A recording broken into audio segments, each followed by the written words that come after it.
हो, हामी कसरी अगाडि बढ्नुपर्छ र हाम्रो मूल कामहरू के हो भन्ने कुराहरू सबै राखिसक्नु भएको छ। म अब त्यसरी जान चाहन्न सबैहरू।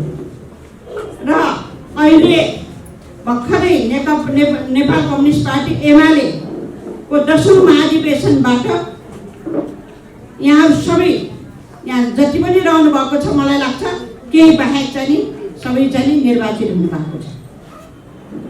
र त्यसै गरिकन हिजोको दोस्रो बैठकबाट ठाई कमिटी, पोलिट ब्युरो लगायत कार्य विभाजन भइरहँदाखेरि सबै कमरेडहरूलाई चाहिँ तत्त जिम्मेवारीहरू पनि आइसकेको अवस्था छ। म सबै कमरेडहरूलाई हार्दिक बधाई ज्ञापन गर्न चाहन्छु र यहाँहरूको जुन चाहिँ जिम्मेवारी यहाँहरूको काँधमा आइपरेको छ त्यो जिम्मेवारी अत्यन्तै कुशलतापूर्वक, अत्यन्तै सक्षमतापूर्वक निर्वाह गर्नुहुनेछ भन्ने मैले पूर्ण विश्वास गरेको छु र सबैलाई त्यसको लागि चाहिँ हार्दिक चाहिँ शुभकामना छ। मलाई लाग्छ हामीले मुद्दा जित्दैछौँ, अखिल नेपाल महिला सङ्घले मुद्दा जित्दैछ।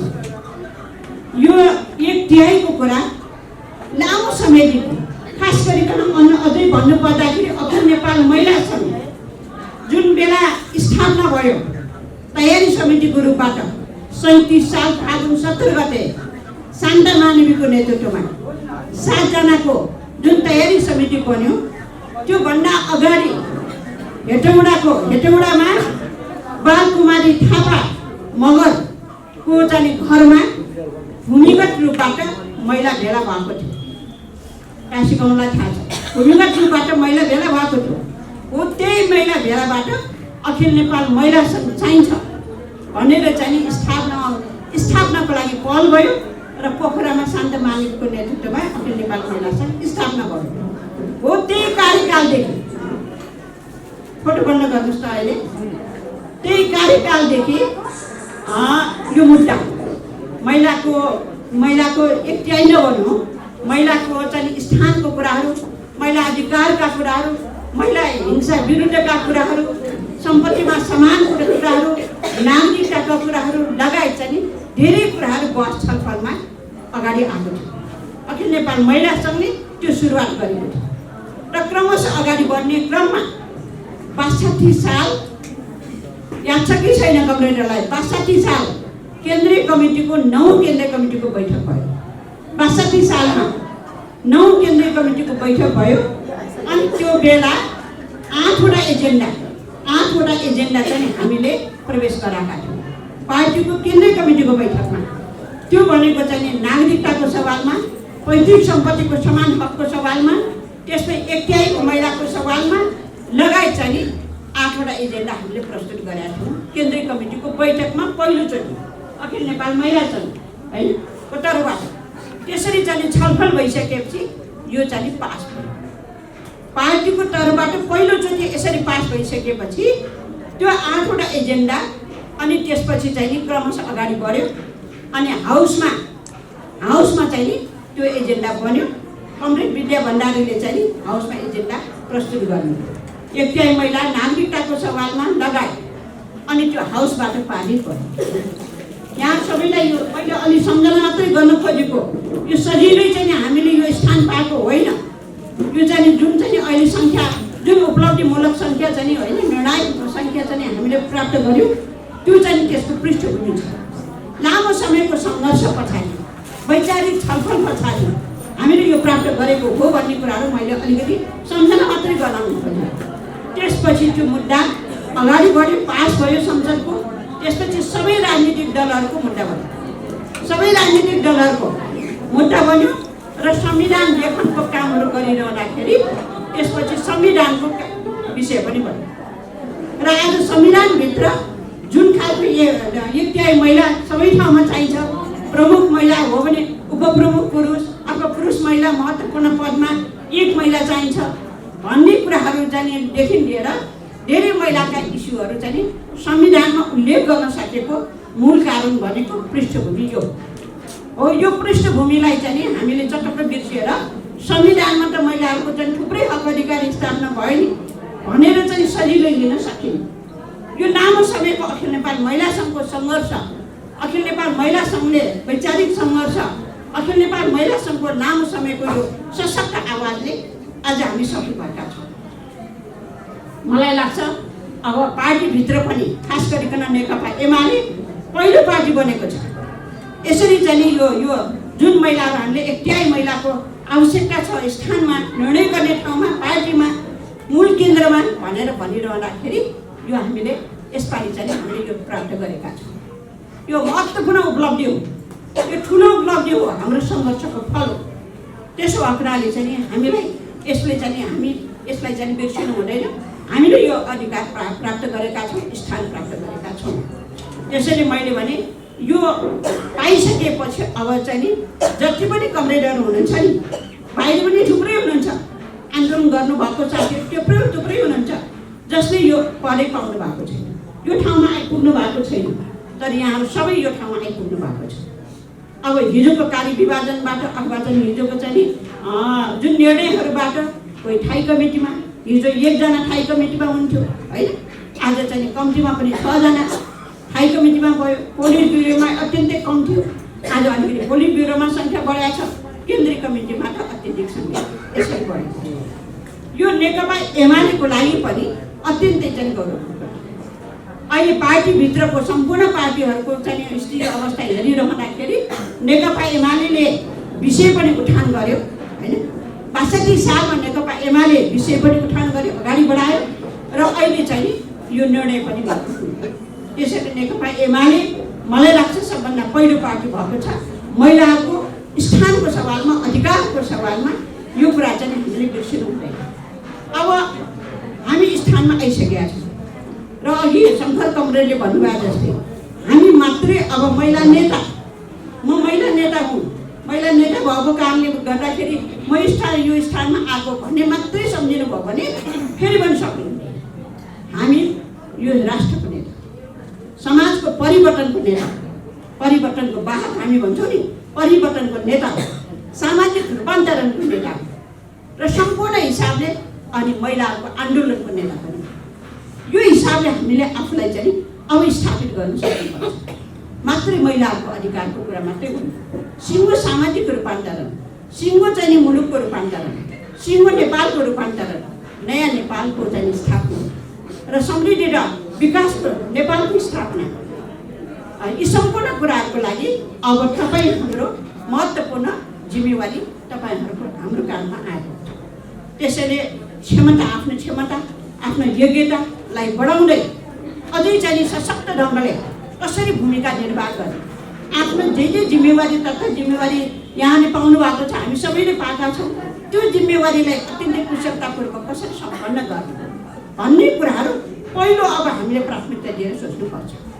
मैले यो किन भन्न खोजिरहेको भन्दाखेरि भन्ने के गरिन्छ भन्दाखेरि महिलाहरू आउँछन्, जिम्मेवारी पाउँछन्, तर काम गर्न सक्दैन, निर्णय लिनै सक्दैन, निर्णय दिनै सक्दैन भन्ने खालको यो खालको चाहिँ भनाइ चाहिँ हाम्रो चाहिँ अहिले पनि छापछापी छ।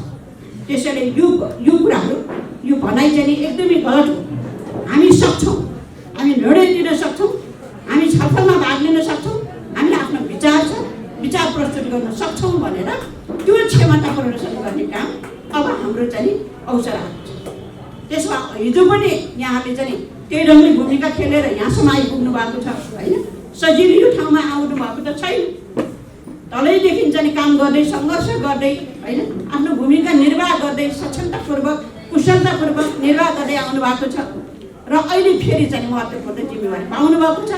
यो कुरा चाहिँ देखाउनै पर्छ। अघि शङ्कर कमरेडले भन्नुभयो जस्तै क्षमता वृद्धि गर्ने कसरी, क्षमता वृद्धि गर्ने कसरी होइन, यो कुरा पहिलो प्राथमिकताका साथ हेर्नुपर्छ र कामलाई, जिम्मेवारीलाई फराकिलो ढङ्गले सबैलाई समेटेर कामलाई चाहिँ व्यवस्थापन गर्ने कसरी। हुन त हामी कुशल व्यवस्थापक पनि हौँ, महिला चाहिँ पुरुषको तुलनामा कुशल व्यवस्थापक पनि हौँ, तब न हामी सफल पनि हुँदै आएका छौँ। त्यसो भएको हुनाले कुशल व्यवस्थापकको रूपबाट महिलाहरूले चाहिँ आफ्नो प्रस्तुति देखाउनै पर्छ र पार्टीलाई अझै चाहिँ बलियो गरेर एकताबद्ध पार्टी, विचारबाट युक्त पार्टी, विधिबाट सम्मत पार्टी बनाएर अगाडि बढाउनुको लागि पनि यहाँहरूको महत्त्वपूर्ण भूमिका हुनेछ भन्ने मैले पूर्ण विश्वास गरेको छु। चुनौती धेरै छन्, सजिलो छैन, धेरै चुनौती छन्। अहिले यति बेला हिजोको जस्तो परिस्थिति हो, हिजो एक खालको चुनौती थियो भने त्यो चुनौतीलाई सामना गर्दै हामी यो ठाउँसम्म आइपुगेका छौँ। व्यवस्था ठुलो परिवर्तन भइसकेको छ, राजनीति उठलपुठल भइसकेको छ, राजनीतिक व्यवस्था परिवर्तन भएको छ। तर हामीले अझै चाहिँ हाम्रो काममा सामाजिक रूपान्तरण कसरी गर्ने, सांस्कृतिक रूपान्तरण कसरी गर्ने र समृद्धि देश कसरी बनाउने र मुलुकलाई चाहिँ राष्ट्रिय पुँजीको निर्माण गर्दै कसरी चाहिँ एउटा समृद्धिको बाटोमा अगाडि बढाउने भन्ने कुराहरू, यो तमाम कुराहरू चाहिँ अझै चाहिँ प्रश्न चिन्हको रूपबाट खडा भइरहेको छ। अझै धेरै कामहरू, यसको लागि धेरै काम गर्न बाँकी छ। त्यसो भएको हुनाले पनि मैले भने आफ्नो क्षमतालाई वृद्धि गर्दै हामीले चाहिँ सिङ्गो मुलुकलाई अब हाम्रो जिम्मा भनेको पार्टी मात्रै बनाउने होइन, पार्टीलाई एकताबद्ध र विचारयुक्त विधियुक्त बनाउने, फराकिलो बनाउँदै लाने कुराहरू छँदैछ। मार्क्सका लेनबाट हाम्रो जीवन दर्शन छ, त्यो जीवन दर्शनलाई आत्मसात गर्दै हामीले रूपान्तरण गरेर आफूलाई पनि रूपान्तरित गराएर समाजलाई पनि रूपान्तरित गरेर अगाडि बढ्ने कुराहरू छ। त्यो पहिलो हाम्रो चाहिँ दायित्व हो नै, तर त्यति मात्रै गरेर पुग्दैन। हामीले यो सिङ्गो मुलुकलाई हाँक्ने नेतृत्व हामी हौँ, नेकपा एमाले हो। त्यसो भएको हुनाले पनि सिङ्गो मुलुकलाई चाहिँ अब साँच्चै नै नयाँ नेपालको कन्सेप्टबाट, समृद्धि नेपालको कन्सेप्टबाट, सामाजिक न्यायको नेपालको कन्सेप्टबाट र सम्पूर्ण हिसाबले चाहिँ कसरी नयाँ नेपाल हामीले बनाउँछौँ भन्ने कुराहरू सोचेर त्यो खालको चाहिँ हाम्रो विचार, हाम्रो क्षमता, हाम्रो शैली होइन, हाम्रो कार्ययोजनाहरू यसरी बनेर हामी जान सक्यौँ भने निश्चित रूपबाट मलाई के लाग्दैन भन्दाखेरि नेपाल अब भन्छ नि मान्छेले अब त नेपाल चाहिँ खोइ अब साह्रै चाहिँ बिग्रिसक्यो भन्नै सक्दैन होला, राजनीतिक दलहरू पनि आफ्नो आफ्नै पारा छ भनेर भन्छ नि। मलाई त्यस्तो लाग्दैन। नेकपा एमालेको काँधमा नयाँ नेपाल बनाउने चाहिँ त्यो दायित्व छ, त्यो अधिकार छ र त्यो जिम्मेवारी आइपरेको छ। त्यसो भएको हुनाले पनि नयाँ नेपाल नेकपा एमालेको नेतृत्वमा समृद्धि नेपाल, नयाँ नेपाल, न्यायपूर्ण नेपाल, मानव अधिकार सहितको समृद्धि नेपाल, सम्पूर्ण रूपान्तरित नेपाल चाहिँ बनाउनुको लागि हामीले चाहिँ हाम्रो यो शक्ति, खास गरिकन यो महिला शक्तिले चाहिँ महत्त्वपूर्ण भूमिका खेल्नुपर्छ र तत्त जिम्मेवारीहरू चाहिँ राम्रोसँग निर्वाह गर्न सक्यो भने निश्चित रूपबाट एकातिर पार्टी पनि बलियो हुन्छ, दोस्रोतिर चाहिँ समृद्धि नेपालको बाटोलाई अगाडि बढाउनुको लागि चाहिँ धेरै चाहिँ मद्दत हुन्छ। त्यसो भएको हुनाले पनि यो चान्चुने शक्ति होइन, यो कमजोर शक्ति होइन, यो महत्त्वपूर्ण शक्ति हो जसले लामो समयदेखि तपाईँहरूको पनि 10औँ वर्ष, 20औँ वर्ष, 30औँ वर्ष योगदान भइसक्यो होइन, कोही पाएको भइसक्नु भएको छ, कोही चाहिँ भर्खरको युवाहरू पनि आउनु भएको छ। त्यसो भएको हुनाले चाहिँ हिजोको अनुभवहरूलाई सम्हाल्दै हिजोको चाहिँ त्याग दुःखका कुराहरूलाई पनि नबिर्सिकन त्यसलाई पनि एउटा हौसला र प्रेरणाको रूपबाट हामीले प्राप्त गर्दै त्यसलाई लिँदै अब नयाँ ढङ्गले अगाडि बढ्ने कुराहरू चाहिँ सोच्नै पर्छ। त्यसो भएको हुनाले तपाईँहरूको जिम्मेवारीमा यो आइपरेको छ होइन। मलाई विश्वास छ अब महिला कमजोर छैन है, नेकपा एमालेमा जति पनि महिलाहरू आउनुभयो नेतृत्वमा कोही कमजोर रहन्छ, सबै सक्षम रहेछ, सबै सशक्त रहेछ, सबैको क्षमता रहेछ र सबैले चाहिँ जिम्मेवारी, महत्त्वपूर्ण जिम्मेवारी राम्रोसँग पुरा गरेको छ भन्ने हामीले साबित गराउनै पर्छ। त्यसो भएको हुनाले पनि हामीले यो ढङ्गले अगाडि बढौँ, एकअर्कामा चाहिँ हौसला दिने, एकअर्कामा सहयोग गर्ने, एकअर्कामा चाहिँ प्रेरणा दिने होइन। महिलाले महिलाको सवालमा अझै चाहिँ गम्भीर भएर लाग्ने कुराहरू पनि सोच्दै र धेरैभन्दा धेरै महिलाहरू अखिल नेपाल महिला सङ्घले समेट्नुपर्छ। अखिल नेपाल महिला सङ्घको म कुराहरू गर्न चाहन्न, कस्तो अवस्थामा बढ्यो, कसरी अगाडि बढ्यो होइन, कस्तो जिम्मेवारीका साथ कस्तो घटनाक्रमहरू छन्, धेरै कुराहरू छन्। सीता पौडेल यहीँ हुनुहुन्छ, गोमा कमरेड यहीँ हुनुहुन्छ, खम्माई गौड हुनुहुन्छ, लगायत धेरै नेता कमरेड हुनुहुन्छ जसले अखिल नेपाल महिला सङ्घ अगाडि बढाउनुको लागि, यहाँसम्म पुर्याउनुको लागि धेरै ठक्करहरू पनि खानु। त्यसैले यी तमाम कुराहरूबाट पनि नयाँ पुस्तालाई यो थाहा नहुन सक्छ, हिजोका कुराहरू नयाँ पुस्तालाई थाहा नहुन सक्छ। त्यो यी कुराहरू पनि सम्झना गर्दै प्रेरणा लिँदै हामीले नयाँ नेपाल निर्माण गर्ने, सामाजिक न्याय स्थापित भएको नेपाल निर्माण गर्ने कुरामा हामी सम्पूर्णले आफ्नो सक्दो योग्यता क्षमताको आधारमा आफ्नो भूमिका खेल्नै पर्छ र नेकपा एमालेलाई सशक्त एउटा बलियो पार्टी सबै हिसाबले चाहिँ युक्त पार्टी बनाएर अगाडि बढाउनै पर्छ। यसको लागि यहाँहरू फेरि पनि मलाई लाग्छ यहाँहरूको महत्त्वपूर्ण भूमिका रहनेछ र अप्ठ्यारो कुनै मान्नु पर्दैन। आफ्नो क्षमता प्रदर्शन गर्नको लागि कुनै अप्ठ्यारो मान्नु, आफूले जानेको कुरा सिकाउनुको लागि कुनै अप्ठ्यारो मान्नु पर्दैन। आफूलाई लागेका कुराहरू भन्नुको लागि कुनै अप्ठ्यारो मान्नु पर्दैन।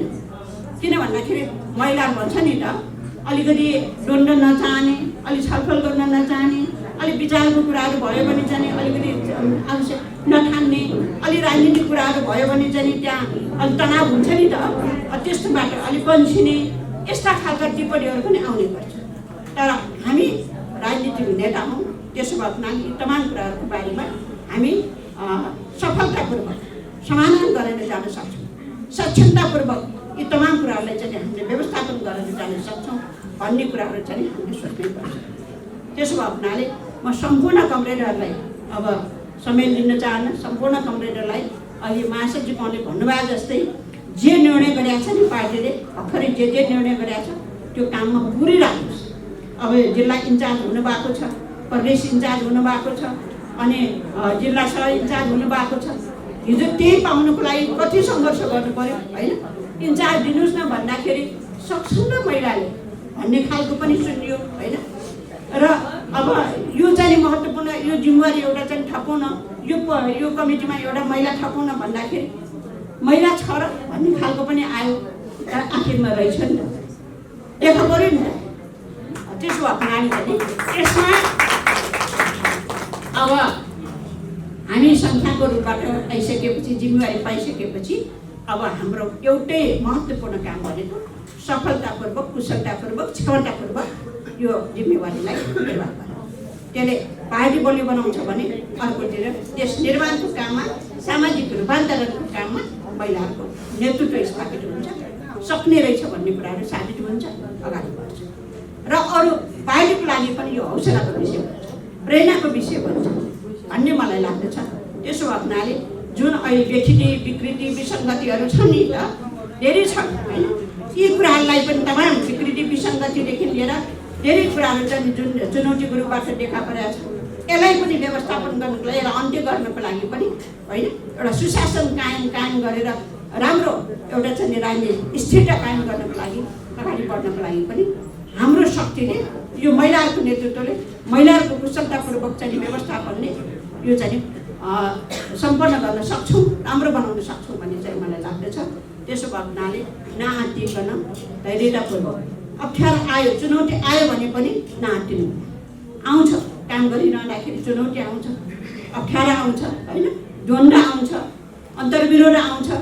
ती कुराहरूलाई पनि अन्तर्पार्टी सङ्घर्षद्वारा, वैचारिक सङ्घर्षद्वारा हल गर्न सक्छौँ भन्ने कुराहरू हामीले बुझ्नै पर्छ। त्यो पार्टीभित्रको चाहिँ सङ्घर्ष बाहिर सङ्घर्ष जस्तो हुँदैन, त्यो त थाहा छ।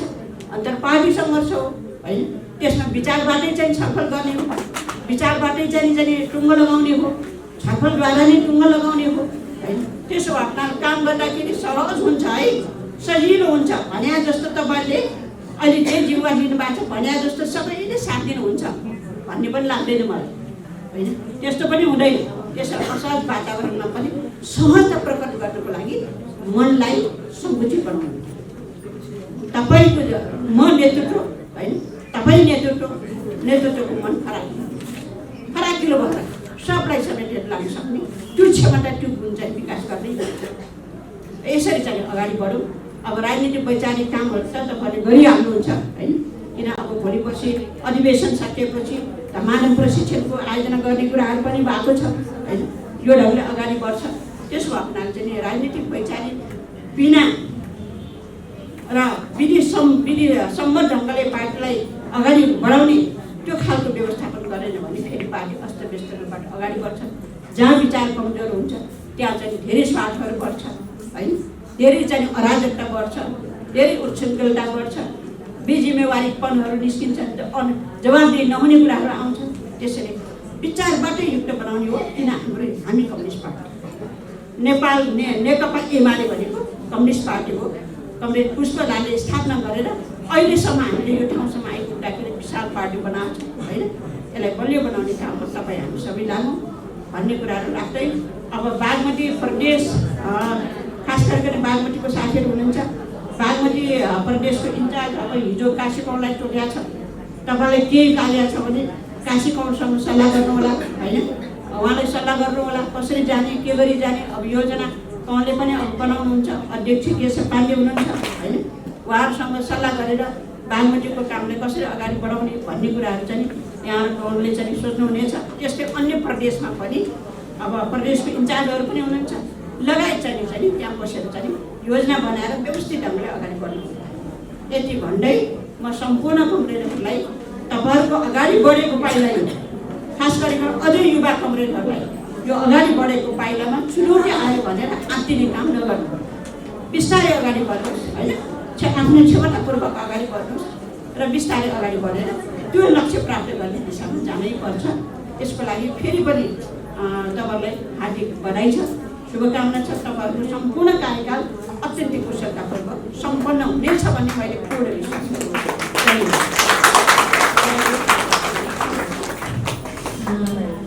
हार्दिक धन्यवाद हाम्रो प्रमुख अतिथि उपाध्यक्षहरूलाई।